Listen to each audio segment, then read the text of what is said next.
ಮೂಡಾ ಹಗರಣದಲ್ಲಿ CM ಸಿದ್ದರಾಮಯ್ಯಗೆ relief ವಿಚಾರಕ್ಕೆ ಸಂಬಂಧಪಟ್ಟಂತೆ ಹುಬ್ಬಳ್ಳಿಯಲ್ಲಿ ಕಾರ್ಮಿಕ ಸಚಿವ ಸಂತೋಷ್ ಲಾಡ್ ಪ್ರತಿಕ್ರಿಯೆ ಕೊಟ್ಟಿದ್ದಾರೆ. ಬಿಜೆಪಿಯವರು ನಾವು ಏನು ಮಾಡಿದ್ರು ಮಾತನಾಡ್ತಾರೆ, ಮೋದಿ ಅವರ ಟರ್ಮ್ ಮುಗಿಯೋವರೆಗೂ ಯಾರು ಮಾತಾಡಂಗಿಲ್ಲ, ರಾಜಕೀಯಕ್ಕಾಗಿ ಇಡಿ ಬಳಸ್ತಿದ್ದಾರೆ ಅಂತ ಸುಪ್ರೀಂ ಕೋರ್ಟ್ ಹೇಳಿದೆ ಅಂತ ಹೇಳಿದ್ದಾರೆ. ಬೆಳೆಸ್ತಾ ಇದ್ದಾರೆ ಇಡಿ ಬಗ್ಗೆ ಸಮರ್ಪಕವಾಗಿ ಸುಪ್ರೀಂ ಕೋರ್ಟ್ ಭಾಳ ಸರಿಯಲ್ಲ. ಇದು ಗವರ್ನರ್ ಯಾವ ರೀತಿ ಬಿಹೇವ್ ಮಾಡ್ತಾ ಇದ್ದಾರೆ, ಗವರ್ನರ್ ಏನು ಮಾಡ್ತಾ ಇದ್ದಾರೆ, ಯಾವ ರಾಜ್ಯಗಳಲ್ಲಿ ಏನು ಮಾಡ್ತಾರೆ ಅಂತ ಸುಪ್ರೀಂ ಕೋರ್ಟ್ ಹೇಳಿದೆ. ಇಡಿ ಯಾವ ರೀತಿ ನಡೆಸ್ತಾ ಇದೆ ಅಂತ ಸುಪ್ರೀಂ ಕೋರ್ಟ್ ಪದೇ ಪದೇ ಹೇಳ್ತಾ ಇದೆ. ಸೊ ಅದ್ರ ಬಗ್ಗೆ ಈಗೇನು ಚರ್ಚೆ ಮಾಡಿದೆ ಹೇಳಿ.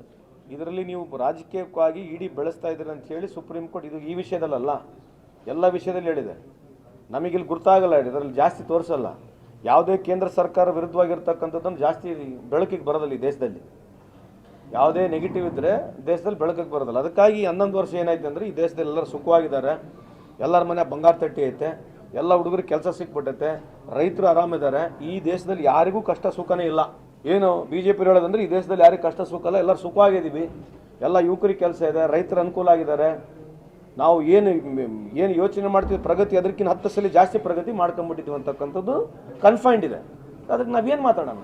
ಇದ್ರ ಬಗ್ಗೆ ಹೋರಾಟ ಮಾಡೋರು ತಾವೇ ಸುಮ್ಮನೆ ಕೂತಿದ್ರು ಸರ್. ಅಲ್ಲ, ಹೋರಾಟ ಯಾರು ಮಾಡ್ತಿಲ್ರಿ, ನಮಗಾದಂಥ ಲಿಮಿಟೇಷನ್ಸ್ ನಾವು ಮಾಡ್ತೀವಲ್ಲ.